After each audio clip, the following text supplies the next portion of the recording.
Cette frontière coupe l'Allemagne en deux. Elle est une ligne de démarcation entre l'Est et l'Ouest, entre le communisme et la démocratie.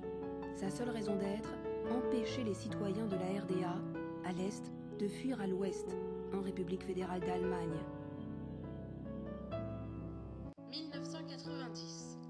À minuit, l'Allemagne fête sa réunification.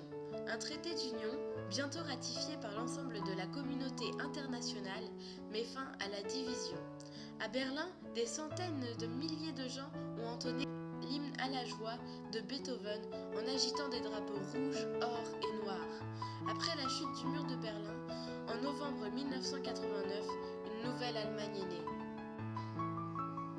1991. Après la chute du mur de Berlin en 1989 et la réunification en 1990, les partenaires allemands décident de redonner à Berlin son statut de capitale.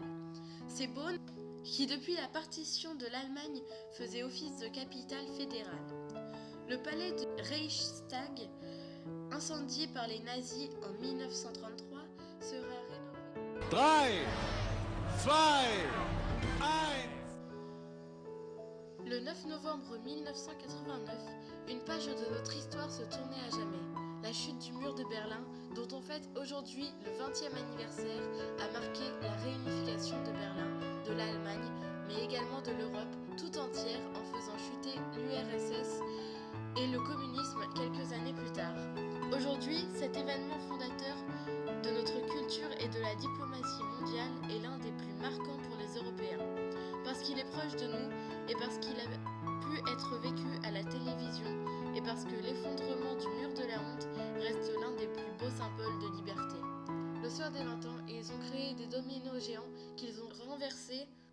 Ces dominos représentaient le mur de Berlin.